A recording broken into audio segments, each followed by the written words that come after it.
Police मुख्यालय की नियमित प्रेस वार्ता में आप सभी का स्वागत है। आज मुख्य रूप से पुलिस पदाधिकारियों और कर्मियों की संख्या पुलिस में बढ़ रही है, उनके कल्याण के लिए हम लोगों ने इधर नए परिवर्तन किए हैं और उन परिवर्तनों का क्या प्रतिफल रहा है, किस तरीके से बिहार पुलिस अपने कर्मियों के कल्याण के लिए समर्पित होकर के कार्रवाई कर रही है, उसके बारे में आपको विस्तृत रूप से बताऊंगा। जैसा कि आप लोग जानते हैं, बिहार पुलिस में सिपाही से लेकर पुलिस इंस्पेक्टर तक के सभी पदाधिकारियों कर्मियों उनके कल्याण के लिए और उनके आपसी सहयोग और उनके आपसी कोऑपरेटिव मैकेनिज्म के तहत 3 कोष चल रहे हैं। एक पुलिस परोपकारी कोष, एक कल्याण कोष और शिक्षा कोष। इन सभी में लगातार बैठकें कर करके और इन सभी कल्याण कोष के संचालन की एक समिति बनी है। पुलिस महानिदेशक उसके अध्यक्ष होते हैं, बाकी सभी रैंक के पदाधिकारी और बाकी उच्च स्तरीय पदाधिकारी इसमें सदस्य होते हैं। लगातार बैठक करके इसमें जो पात्र हैं जिस कोष के हिसाब से उस हिसाब से उनको कल्याण के लिए राशि दी जाती है। ये व्यवस्था कई वर्षों से चली आ रही है, परंतु इस वर्ष के प्रारंभ से ही हम लोगों ने जो परिवर्तन किया है, लगातार मॉनिटरिंग की है, अनुश्रवण किया है और लगातार बैठकें ऑर्गेनाइज की हैं, उसकी वजह से इस वर्ष प्राप्त जो हमारी लाभार्थी हैं, पुलिसकर्मी जो हमारे जिनको लाभ मिला, उनकी संख्या बहुत अधिक बढ़ गई है। मैं आपको संक्षेप में बताना चाहता हूँ। 2019 में 2 बैठकें की गई, 861 पुलिसकर्मियों को इसका लाभ मिला और कुल जो लाभ की राशि थी वो 90,33,600 रुपए। 2020 में भी 2 बैठकें हुई, 606 लाभार्थी उस वर्ष भी लाभ दिया गया उनको। 57,04,900 रुपए की उनको राशि वितरित की। 2021 में 1 बैठक हुई, 317 लाभार्थियों को इसका लाभ मिला, 32,62,800 रुपए वितरित किए गए। 2022 में 1 बैठक हुई, 588 पुलिसकर्मियों को इसका लाभ मिला, कुल 65,25,000 रुपए का डिस्ट्रीब्यूशन हुआ। तो आप देख सकते हैं कि 2 और 1 बैठकें लगातार 4 सालों में, 1 साल में 1 या 2 बैठकें। 2023 में अभी तक और आज तक का आंकड़ा है, 4 बैठकें हमने की। कुल लाभार्थियों की संख्या जो पहले 500 से 800 थी, इस बार बढ़ करके 1,946 हो गई। अनुदान की राशि 50 से 80 लाख होती थी औसत, वो बढ़ करके 2,40,57,400। तो ज्यादा से ज्यादा कर्मियों को इसका लाभ मिला और इसका एकमात्र मुख्य कारण यह है कि पुलिस महानिदेशक के स्तर से, पुलिस मुख्यालय के स्तर से सभी कर्मियों के जो आवेदन प्राप्त होते हैं उसका बहुत तेजी से उस पर कार्रवाई की गई और जो फिट केस थे उसके लिए लगातार बैठकें ऑर्गेनाइज की गई और अब हमारी राशि 2,40,00,000 से अधिक हो गई है। इससे 1,946 पुलिसकर्मियों को लाभ मिला, जो पिछले कई वर्षों की तुलना में जो है 2 से 3 गुना से भी ज्यादा है। इस प्रकार सबसे बड़ी चीज ये हुई कि हमने लगातार बैठकें की और लगातार जो भी मामले आते थे उसमें अब जो आवेदन प्राप्त होता है और जो पैसा डिस्ट्रीब्यूट होता है उस समय भी काफी कम। दूसरा महत्वपूर्ण निर्णय और जिसका असर पूरे साल में नजर आया वो ये था कि अनुदान की राशि को भी हमने दुगना कर दिया। जैसा कि आप लोगों को हमने बताया, 21 फरवरी 2023 को बिहार पुलिस केंद्रीय प्रशासकीय समिति की बैठक हुई और इसमें तीनों जो हमारे कोष हैं, यानी शिक्षा कोष, पुलिस सहायता कोष और कल्याण कोष और पुलिस परोपकारी कोष, इनके अंतर्गत जो अनुदान की राशि थी वो हमने दुगनी कर दी। इस वजह से भी राशि डबल इस बार डिस्ट्रीब्यूट हुई। आपको हम बता देते हैं कि इस संबंध में जो निर्णय लिया गया था उसके उपरांत में जो हमारा फॉलो अप निर्देश निकला उसमें 24 फरवरी 2023 से पुलिस पदाधिकारी कर्मियों के बच्चे और बच्चियां जो शिक्षा के लिए जाते हैं और उच्च शिक्षा ग्रहण करना चाहते हैं उनके लिए हम लोगों ने अनुदान राशि बढ़ा दी। यथा आपको बताना चाह रहे हैं, स्नातक का पाठ्यक्रम अगर कोई आश्रित करते हैं पुलिसकर्मियों के बेटे या बेटी तो पहले 3600 रुपए मिलता था, बढ़ा के हमने 7200 रुपए कर दिया। MBA के लिए 20,000 से बढ़ा के 40,000 रुपए, BTech के लिए भी 20,000 से बढ़ा के 40,000 रुपए, IIT के लिए भी 24,000 से बढ़ा के 48,000 कर दिया गया। इस प्रकार से सभी 28 पाठ्यक्रम जो कि बिहार पुलिस शिक्षा कोष में मिलते थे, सभी के लिए राशि बढ़ा के हमने दोगुनी कर दी और ये निर्णय हमने फरवरी में ही ले लिया। उसी तरह से पुलिस सहायता और कल्याण कोष, जिसमें विभिन्न रोगों की चिकित्सा के लिए हम उनको अनुदान देते हैं, उसमें भी हमने राशि को बढ़ा के डबल कर दिया। इसका मैं एग्जाम्पल देना चाहता हूँ। कैंसर रोग के लिए पहले 50,000, इसको बढ़ा के हमने 1 लाख रुपए किया।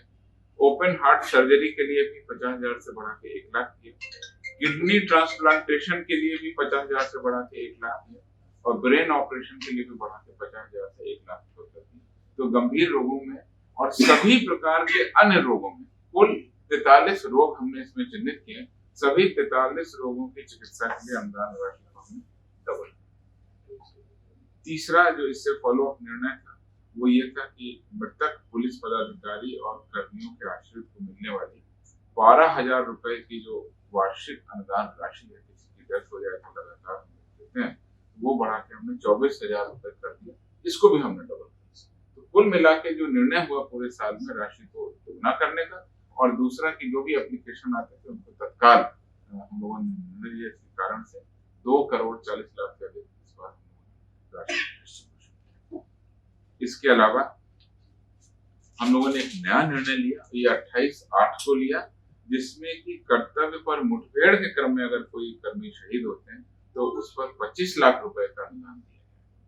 ये निर्णय हमने 8वें महीने में लिया और इसमें यथा मुठभेड़, आपराधिक मुठभेड़, हिंसा, बारूदी सुरंग, नक्सली हमला, दंगा, दुर्घटना, छापामारी के दौरान मृत्यु आदि इस प्रकार की जो गंभीर घटनाएं हैं उसमें 25 लाख रुपए एक मुश्त राशि चेक या बैंक खाता के माध्यम से अनुदान करने का हमने निर्णय लिया। और इस विशेष प्रावधान के तहत पहली बार बिहार पुलिस में ये फायदा सिपाही से लेके IPS पदाधिकारियों तक को देने का निर्णय लिया। पहले ये तीनों कोष केवल सिपाही से इंस्पेक्टर रैंक के होते थे, इसमें गजेटेड रैंक को उन कोष से बाहर रखा गया और इन कोष से गजेटेड ऑफिसर अभी भी बाहर है, लेकिन 25 लाख रुपए की घटना किसी भी पदाधिकारी के साथ नहीं हो सकती है। इसलिए हमने अगस्त महीने में जो निर्णय लिया उसमें बिहार के जो हमारे DSP रैंक के पदाधिकारी हैं और जो IPS रैंक के पदाधिकारी हैं उनको भी हमने पहली बार इसमें शामिल किया और उनसे भी हम लोग कोऑपरेटिव के तहत राशि हम लोग उनसे इकट्ठा करते हैं, जिसमें कि भारतीय पुलिस सेवा के पदाधिकारी 3,000 रुपए का हम लोग 3,000 रुपए का अंशदान करते हैं। DSP कैडर के 2,000 रुपए का अंशदान करते हैं। दरोगा और इंस्पेक्टर 1,000 रुपए का अंशदान करते हैं और ASI भी 1,000 का करते हैं। सिपाही, हवलदार, लिपिक ये 400 रुपए का अनुदान आंशिक वार्षिक अंशदान। तो इस प्रकार से ये बहुत बड़ा निर्णय हुआ और इस निर्णय का जो है असर हमारे जो 3 घटनाएं हुई उसमें हुआ। मैं आपको बता देना चाहता हूँ। वो नंद किशोर यादव जो समस्तीपुर जिला में मोहनपुर ओपी अध्यक्ष थे, जिनके 8 अपराधियों से मुठभेड़ में शहीद हो गए, उनको 25 लाख रुपए। सिपाही अमिताभ बच्चन जो वैशाली में अपराध कर्मियों का पीछा करने के क्रम में चलाई गई गोली से शहीद हुए, उनको 25 लाख रुपए। और police sub inspector Prabhat Ranjan Jamui जो अवैध बालू का परिवहन करने के क्रम में ट्रैक्टर से घटना हो गई और उनकी मृत्यु हो गई, उसमें भी हमने 25 लाख रुपए दिए। 3 मामलों में हमने जो निर्णय लिया था उसका तत्काल पॉजिटिव रिजल्ट दिया।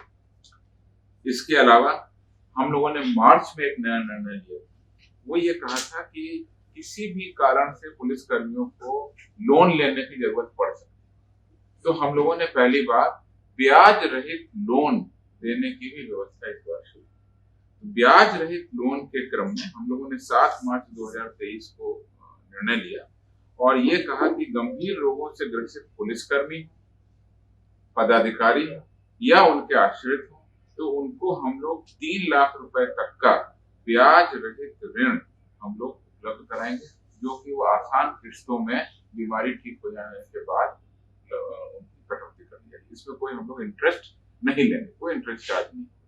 और इसमें अभी तक हम लोगों ने 18 कर्मियों को ब्याज रहित ऋण स्वीकृत किया है, जिसमें 6 कर्मियों को 3 लाख रुपए का लोन, एक व्यक्ति को 2,80,000 रुपए का लोन और एक व्यक्ति को 1,15,000 रुपए ऋण की राशि प्रदान। इसके एग्जाम्पल भी मैं आपको दे सकता हूँ कैसे गंभीर रोगों की चिकित्सा में ये हमारी राशि हमको मदद कर रही है। रीता देवी हमारी एक जो है कर्मी है, वो सानी कृष्ण कुमार सिंह उनकी पत्नी, और उनको कैंसर हो गया। उनके कैंसर के इलाज के लिए 28/11/2023 को हमने 3 लाख रुपए का इंटरेस्ट फ्री लोन उनकी चिकित्सा के लिए उपलब्ध किया। तो इससे उनके परिवार को बहुत मदद मिली। इसी तरह हमारे सिपाही हैं 413 अजय कुमार गया जेलाबल के, इनकी बेटी है आकृति कुमार, इनको भी कैंसर रोग हुआ और इनकी भी चिकित्सा के लिए 3 लाख रुपए का ब्याज रहित ऋण हमने 9 अगस्त 2023 को दिया। और इसी तरह से पुलिस सब इंस्पेक्टर है विनय कुमार मोतिहारी जिला बल के, इनको किडनी ट्रांसप्लांटेशन के लिए भी हमने 3 लाख रुपए का ब्याज रहित ऋण दिया गया। और ये तत्काल उनकी मेडिकल नीड को पूरा करता है। जब सरकारी तौर से चिकित्सा प्रतिपूर्ति उनको मिलती है तो उसके बाद में जब राशि उनको मिल जाती है तो उसके बाद में आसान किस्तों में वो राशि वापस करते हैं। तो इस प्रकार से बैंक या किसी और लोगों से लोन लेने की जरूरत नहीं पड़ती। तो ये भी बहुत बड़ा निर्णय रहा और इसका लाभ भी कई सारे पुलिसकर्मियों को, जैसा हमने बताया 18 पुलिसकर्मियों को इसका भी लाभ मिला। इसके अलावा एक निर्णय हमने और लिया, घायल पुलिसकर्मी को कई बार इलाज में लंबा रहना पड़ता है और उस लंबे इलाज के दौरान काफी खर्च हो जाता है।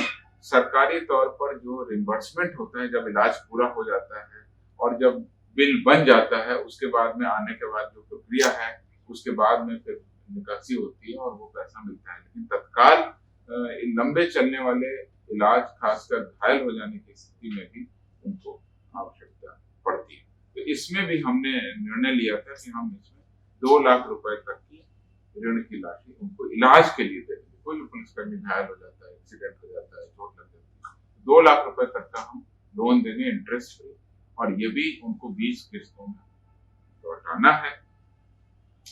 इसका सबसे बड़ा लाभ अभी मिला एटीएस के जो सिपाही रवि कुमार सोनार थे, जो मुठभेड़ के क्रम में घायल हो गए। उनको हमने तत्काल 2 लाख रुपए चिकित्सीय मेडिकल लोन के रूप में उनको उपलब्ध कराया। तो इस प्रकार से आप देखेंगे लोन की व्यवस्था, इंटरेस्ट फ्री लोन हो किसी भी कारण से, या एक मुश्त राशि की व्यवस्था, या जो हमारे चिकित्सा और पढ़ाई और जो बाकी हमारे तीनों कोर्स हैं उसमें जो प्रतिपूर्ति की राशि है उसको दोगुना कर दिया गया। और सबसे बड़ी बात है कि लगातार बैठक करके जो भी आवेदन आते हैं उस पर समय विचार करें। 2,40,00,000 से अधिक राशि का वितरण। और इसमें मैं आपको बता दूं कि जो